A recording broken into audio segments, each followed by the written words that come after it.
RH também é gente, o podcast que irá proporcionar conversas leves e humanas sobre o mundo profissional.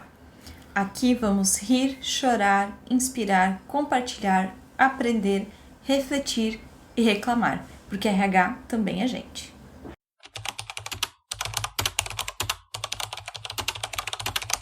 Oi, gente como a gente! No episódio de hoje, eu, Regi e a Bru, a gente vai conversar com vocês sobre mitos e verdades sobre o processo de recrutamento e seleção. Quem nunca ouviu que às vezes contratar mais rápido é melhor? Ou então que o currículo é o fator que define se você vai ser contratado ou não. Esses e entre outros vários questionamentos e mitos que existem sobre o processo de recrutamento e seleção, a gente vai trazer hoje um pouquinho e debater para contar um pouquinho para vocês sobre o que realmente acontece nos bastidores, o que é mito, o que é verdade, esmiuçar eles um pouquinho mais, para trazer um pouco mais de clareza para vocês sobre como que funcionam esses processos. Vamos começar então falando sobre o olhar de que contratar rápido é melhor que esperar um bom candidato, né? Eu já ouvi muito isso, né? Na minha carreira, durante a minha trajetória, eu atuei muito com recrutamento e seleção já, então eu já trabalhei muitas vagas de diversos perfis, diversas complexidades diferentes. E por vezes a liderança, o gestor, a área acaba vindo, né, abrindo uma vaga e pedindo que é pra ontem, né? Então, eu tô abrindo uma vaga hoje, mas pra quando que tu consegue me selecionar a pessoa? E não é uma matemática, né? Não é uma equação matemática um processo de recrutamento e seleção, porque a gente realmente precisa encontrar a pessoa certa para se colocar no lugar certo, né? Então, ter esse olhar é um dos mitos, né? Esse é um mito, que contratar a pessoa rápido é melhor do que esperar a pessoa certa. E por que é um mito? Porque acaba sendo uma ação rápida, porém, na grande maioria das vezes, muito equivocada. Porque, muito provavelmente, você não vai conseguir encontrar a pessoa certa para o lugar certo, né? Então, você vai... tá respirando, né? Coloca pra dentro, porque a gente tem pressa nessa contratação, mas não necessariamente é a pessoa que vai conseguir entregar o resultado que se espera, é a pessoa que vai conseguir superar as expectativas, conseguir contribuir com o time, e aí isso vai fazer com que o time fique desequilibrado, o time não entregue os resultados esperados e vai fazer com que haja um custo muito grande de contratação, né? Por vezes a gente não para pensar nesse olhar também de que processos de recrutamento e seleção eles são custosos, principalmente se tu faz um processo seletivo errado, né? Se tu contrata uma pessoa errada, porque tem o custo da recrutadora, né? A remuneração dela, ela é contratada para isso, então tem o custo dela, tem o custo do processo de onboarding, então quantas pessoas você para, né, na empresa para dar um onboarding para quem tá chegando, além de todo o treinamento, desenvolvimento e a expectativa de entrega que você tem com aquela pessoa. Então esse é um tópico que a gente já consegue perceber aqui que é um grande, grande mito. E aí, Bru, queria assim, né, te ouvir se aconteceu alguma situação, até das áreas que tu apoia como BP, assim, de ter essa necessidade, às vezes, algum gestor querer colocar a necessidade de trazer alguém na frente de buscar pela pessoa certa, assim. Sim, quando você estava falando até me remeteu, a gente estava falando um pouco sobre filmes antes, me remeteu que às vezes eles querem que o processo de contratação, que o time de recrutamento e seleção faça parte de volta para o futuro, né?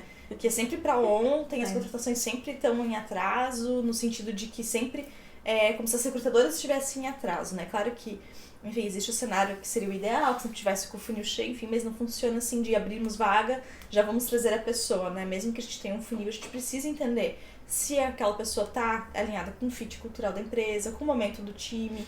E sim, já aconteceu em alguns momentos, assim, de...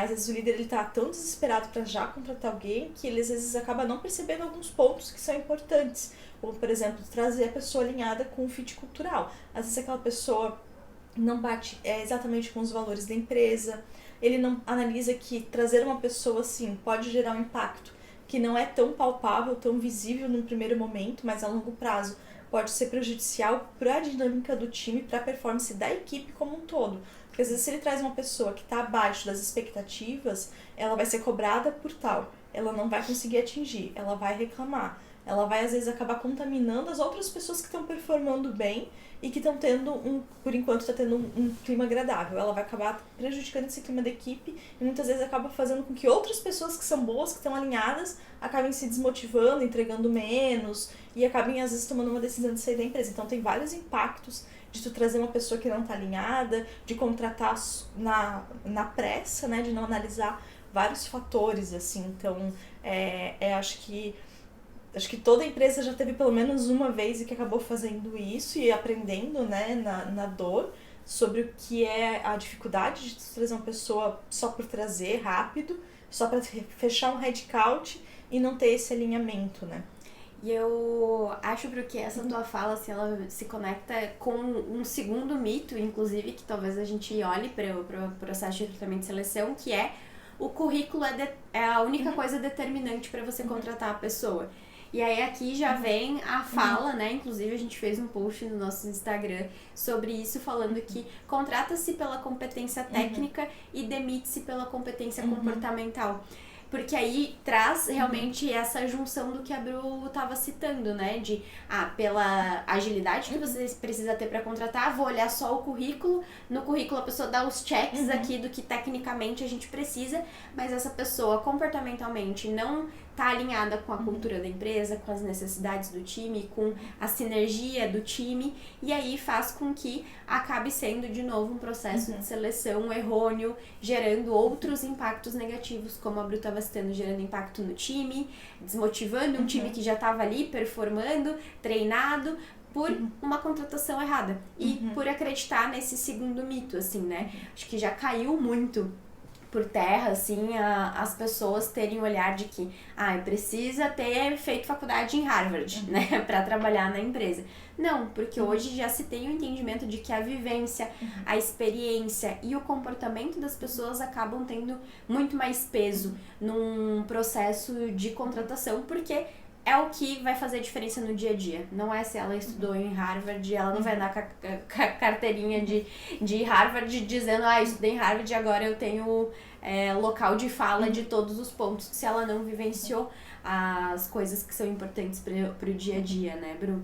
Não, perfeito, Regi. Acho que esse ponto é bem legal que tu trouxe, porque às vezes a gente pensa que só porque a pessoa tem um currículo certificado numa determinada instituição é porque ela é muito boa. Mas em todos os lugares existem os profissionais bons, as pessoas que se dedicam, as que não se dedicam tanto, as que têm ali meio que só um diploma mesmo.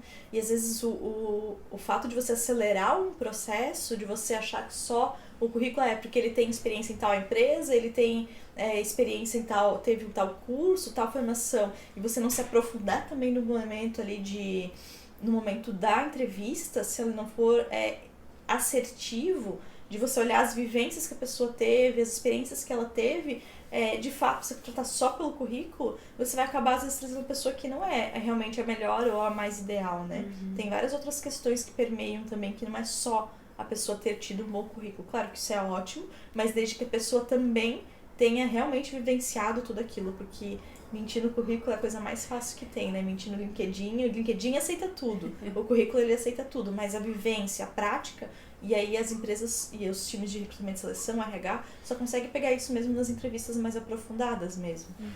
Perfeito, Bru. Era exatamente isso que veio à minha mente, assim, um papel aceita qualquer coisa, o LinkedIn aceita qualquer informação que você colocar lá. Então, realmente é na entrevista, e aí inclusive numa entrevista por competências, que é um tópico que a gente vai falar em outro momento, é onde você consegue extrair as vivências dessa pessoa, é onde você consegue perceber se realmente ela viveu tudo aquilo que ela escreveu ou se realmente ela só colocou palavras bonitas ali para impressionar, né, para que o currículo dela impressione os recrutadores, né? Então esse ponto é bem importante também de ser salientado. E aí, a gente pode ir para um terceiro mito, que às vezes as empresas acabam acreditando muito nesse terceiro mito, né? De que se o candidato ele é bom, ele vai aceitar a proposta. E aí, nossa, gente, é a tristeza da recrutadora, na verdade, né? A gente trabalha o processo de seleção, buscando a pessoa certa para o lugar certo, a gente encontra essa pessoa certa, nossa, é a pessoa perfeita para a vaga, para preencher aquele time, realmente está alinhada com a cultura da empresa. A gente faz a proposta para aquele candidato, para aquela pessoa, e a pessoa não aceita. E isso acontece mais do que a gente imagina, né? E isso acontece muito pelo novo momento de mercado de trabalho que a gente vive, né? No passado, realmente, se tinha muito entendimento de que eram as empresas que escolhiam os profissionais. E hoje já existe um equilíbrio muito grande entre isso. Não é só a empresa que escolhe o profissional também escolhe a empresa.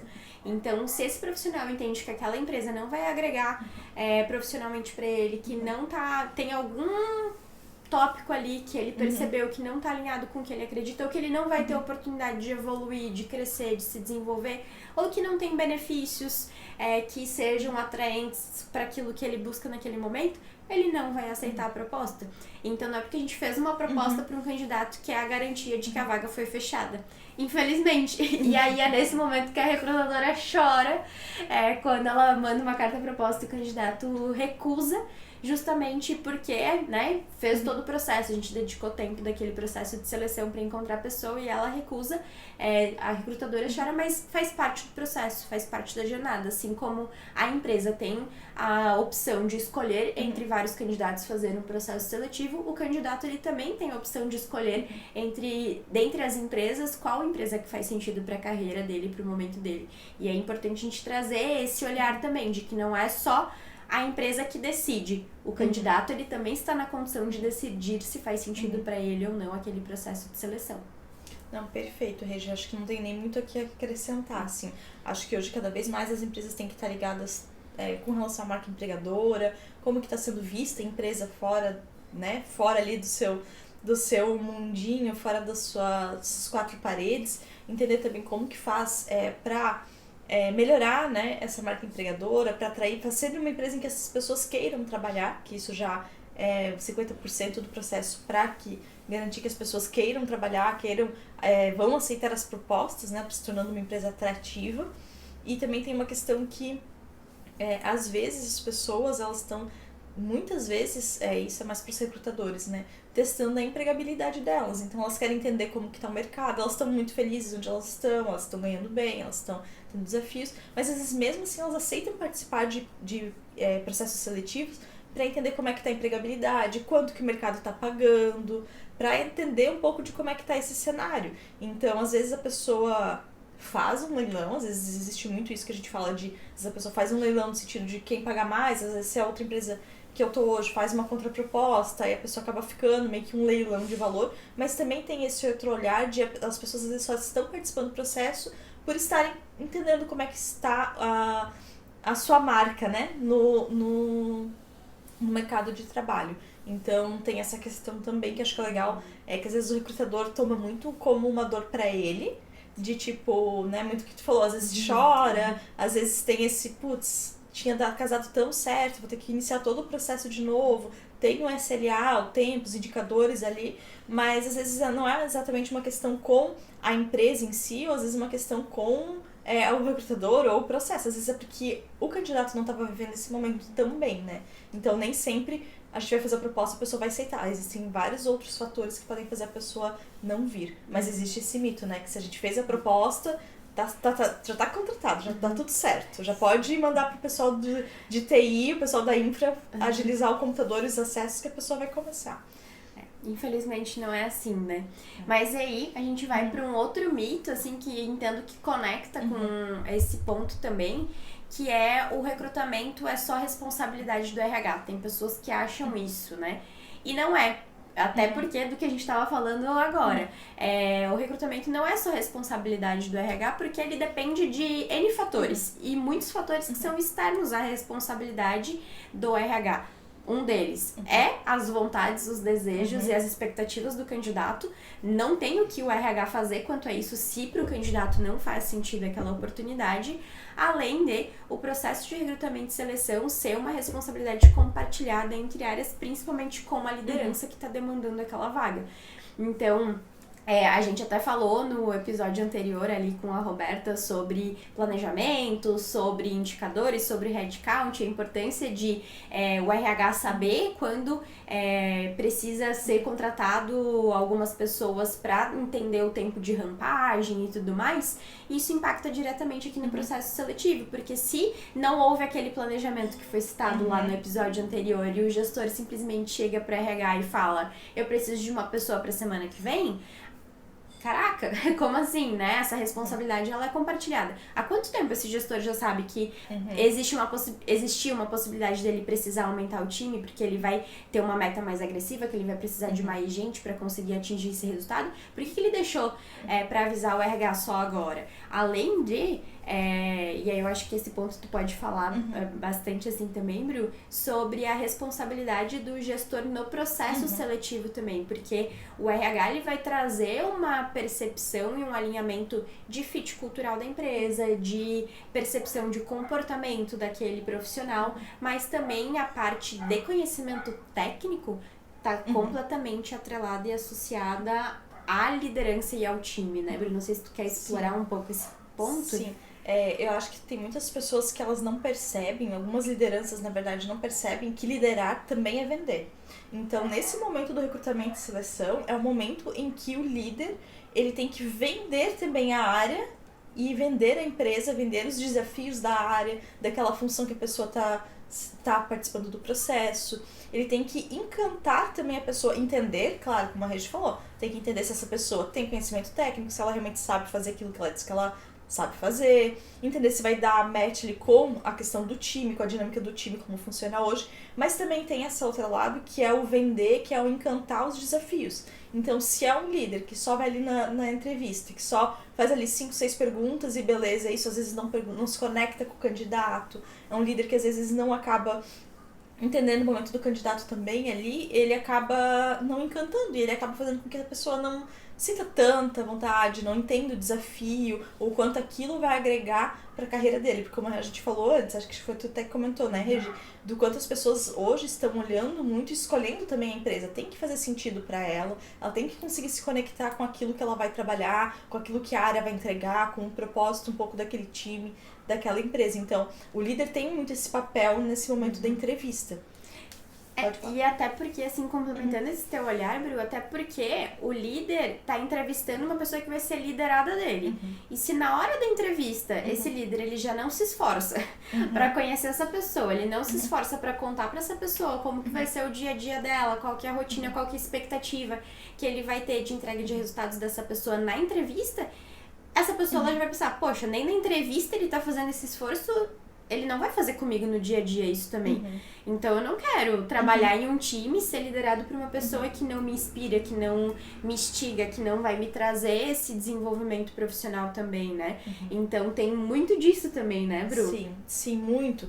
Inclusive, por exemplo, assim como as empresas, os candidatos pesquisam a empresa para a qual eles estão indo fazer entrevista, tem candidatos que também pesquisam os líderes da empresa. Então, às vezes, você manter ali o LinkedIn atualizado, postar como é a vivência do dia a dia do teu time, se tornar, eu sei que tem muita gente que não gosta, né, dessa imagem, mas se tornar o líder que as pessoas queiram trabalhar com ele. Tem que ter um pouco de se vender, né, as pessoas não gostam, até comento com a Regi, por exemplo, eu também não sou uma pessoa que não gosta, às vezes, de aparecer, é um esforço, é algo que eu me dedico, um pouco mais de energia para vir aqui, mas os líderes, principalmente, eles têm que fazer isso, porque é onde as pessoas que são de fora vão ver como é trabalhar com aquela pessoa, vão entender se elas querem ou não trabalhar com aquele líder, se ele olha a gestão de pessoas ou não, se ele se atualiza do mercado ou não, se ele traz novidades, se ele faz curso, se ele é uma pessoa a quem eu vou passar a me inspirar, a quem eu vou admirar e querer trabalhar com ele, porque isso faz muita... pode parecer que não, mas faz muita diferença para você atrair o candidato. Acho que se você fizer isso, grande parte do convencimento, grande parte do ele aceitar a proposta vem disso. Só que os líderes, às vezes, eles acabam não vendo que eles têm essa responsabilidade e esse peso durante o processo também, né? Sim. E eu acho que aqui vale ressaltar, assim, também outros olhares que a gente tem, com certeza a gente vai falar sobre isso em outros episódios no quesito liderança, mas quantos de nós já não pedimos demissão por conta do líder e não por conta da empresa. Eu sou uma dessas pessoas.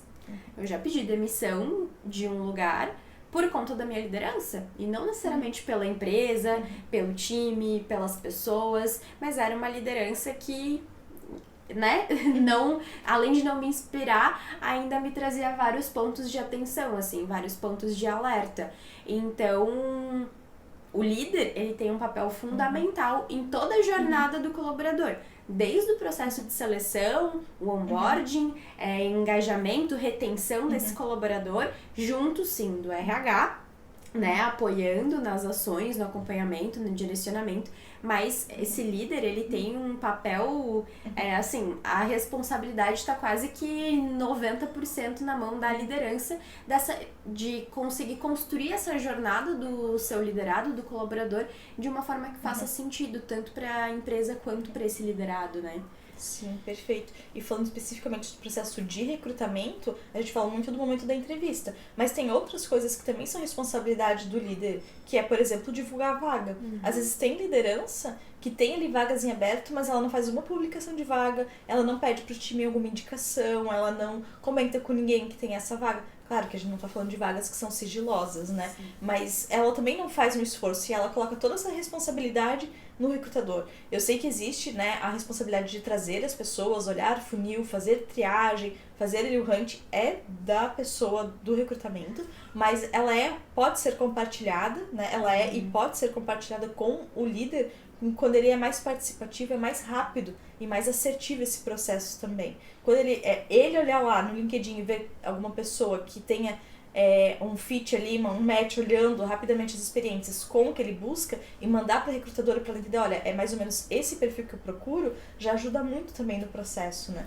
Sem dúvidas, e às vezes a gente, quanto recrutadora, eu já fiz isso, inclusive, de perguntar para a liderança, né? A liderança veio abrir uma vaga e aí a gente foi alinhar o perfil que ele buscava, e aí eu já fiz esse movimento de pedir para ele LinkedIn de profissionais que ele via que tinha esse perfil alinhado, para ajudar, porque lembrando, né, gente, o RH...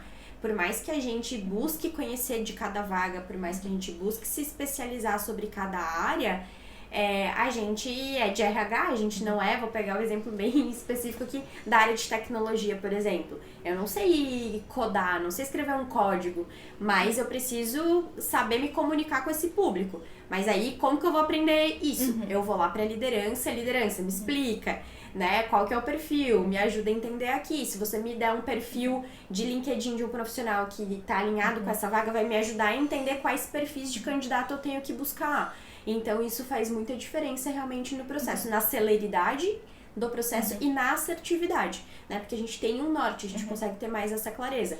Pensa que o RH, né, a recrutadora, ela tem que recrutar pro financeiro, pro comercial, pro marketing, pra engenharia, né, para a área de tecnologia, para a área de produto. Então, olha quantos perfis, quanto entendimento, quanta clareza ela tem que ter de todas as áreas. Então, se a gente tem um líder que nos apoia, que traz essa clareza, que está ali como parceiro de trabalho, facilita muito, de novo, na celeridade do processo e também na assertividade de trazer o candidato certo para a vaga certa. Perfeito. E aí a gente tem um quinto mito, Regi, que eu confesso que eu já achei que era balela, que é os testes e dinâmicas em grupo. Eu confesso que antes de conhecer um pouquinho mais de recrutamento e seleção, mesmo sendo de RH, eu não tinha tanta afinidade, não tinha entrado tanto em processo de recrutamento e seleção. Eu olhava e pensava, putz, dinâmica de grupo, que saco. O que eles vão olhar aqui? Isso aqui deve ser balela. É só pra daí ser um processo... o recrutador tá com preguiça, colocou todo mundo junto no mesmo lugar, e aí vai fazer ali algumas dinâmicas, algumas coisas bobas, e que não vão fazer sentido, e aí ele vai definir com base no que ele gostou ou não da cara. Eu já confesso que eu fui uma vez uma pessoa que pensava isso, mas hoje, entendendo um pouco mais, eu sei que não é bem assim. Se quiser comentar. Sim, e assim, né, gente, como em toda área, em todo lugar, existem bons e maus profissionais. Então, assim, sim, vai ter o recrutador que faz lá o teste ou a dinâmica por fazer, porque sempre fez assim e segue fazendo assim. Vai ter o profissional que vai agir dessa forma, porque, de novo, né, em todo lugar, em toda área tem isso. Mas eu acho importante trazer para vocês, para consciência de que um processo bem estruturado, bem definido, ele tem um porquê, né, de cada etapa e de cada teste. Inclusive eu falo assim que uma das minhas experiências, eu tenho isso, revisão de um processo de recrutamento e seleção muito como um case de sucesso na minha carreira, assim, de que quando eu cheguei o processo ele era extremamente inflado. Então vamos pensar num processo que tinha 5 etapas e que levava em torno de 30 a 45 dias para acontecer um processo de seleção. Então, nesse processo, você acabava perdendo candidatos no decorrer do funil, porque o candidato estava buscando vaga e aí já tinha encontrado em outra empresa e deixava de participar do teu processo, além de terem etapas que não faziam muito sentido. Então, qual que é o papel da recrutadora aqui também, né? Entender quais etapas elas realmente são efetivas para aquele processo seletivo. Qual que é o resultado que tu quer atingir com aquele teste, né? Então não adianta lá, eu tô fazendo uma vaga para a pessoa que é de engenharia, lá, um desenvolvedor, e aí eu vou colocar um teste de oratória lá para ele no meio, do nada, um teste de oratória e apresentação. Então, não faz sentido algum eu colocar ali para um desenvolvedor um teste de oratória, de apresentação no meio do processo seletivo, se o cara vai passar o dia inteiro escrevendo código. Óbvio, ele precisa ter a habilidade da comunicação para lidar com o time, mas ele não precisa ter essa disposição de falar em frente às câmeras, de falar em frente a um grande público, porque ele não vai demandar dele no dia a dia esse tipo de ação. Então a gente precisa ser mais criterioso. Nós recrutadores, aí fazendo um pedido para os recrutadores aqui, nós recrutadores precisamos ser mais criteriosos e entender efetivamente qual que é o objetivo daquela dinâmica, mas aí também fica aqui para os candidatos não sejam resistentes, né, em todos os processos seletivos com os testes e as dinâmicas que tem ali por trás. Porque pensem que para que a gente seja assertivo num processo de seleção, você fazer apenas uma única entrevista com uma pessoa é muito difícil você conseguir extrair o máximo de informações para entender se ela é a pessoa certa para o lugar certo. Então, esses testes, essas dinâmicas, eles vêm para complementar o olhar que a gente vai ter da entrevista. Então, existem metodologias dentro do processo de recrutamento e seleção que, inclusive, a gente consegue ranqueando por nota cada etapa do processo, para entender se o candidato realmente ele foi bem em todas as etapas, qual que não foi tão bem, ela é tão determinante assim para a vaga ou não. Então, eu acho que tem os dois mundos, assim, o mundo do recrutador, que a gente precisa ser mais criterioso. Até então, trazendo o resultado para vocês desse processo que eu fiz nessa empresa, a gente revisitou toda a jornada do recrutamento e seleção, a gente avaliou cada etapa, qual que era o objetivo de cada uma delas, a gente reformulou esse processo de seleção e a gente conseguiu reduzir ele de 5 etapas, a gente reduziu para 3 etapas, e a gente reduziu de 30 a 45 dias para 15, 20 dias de processo de seleção. Então, fazendo ajustes que ficassem coerentes para a necessidade daquela vaga. Então, recrutadores, reflitam, né? Não só saiam executando, reflitam se realmente está fazendo sentido, mas candidatos também entendam que processos bem estruturados, eles realmente vão ter mais etapas para que a gente possa extrair o máximo de informações sobre o candidato e ser mais assertivo na nossa escolha, na nossa seleção. E evitar todos os pontos que a gente falou ali no início, né, Bru? De contratar a pessoa errada, de ter um custo adicional no processo de seleção, de contratar alguém que vai sair em menos de 3 meses. Então, eu acho que esse tópico sim um mito de que é só balela. Não é só balela. Mas a gente precisa ter realmente um olhar mais, a gente quanto recrutador precisa ter um olhar mais criterioso nesse sentido. Não dá pra ser só replicando o teste pra dizer que o teu processo é difícil, porque aí você vai perder candidatos no teu funil, inclusive. Porque os candidatos, quando eles veem uma empresa que tem 5 etapas de processo e outra empresa que tem 3, ele vai preferir se candidatar na que tem 3, porque é tempo do candidato também sendo dedicado e despendido para aquele processo.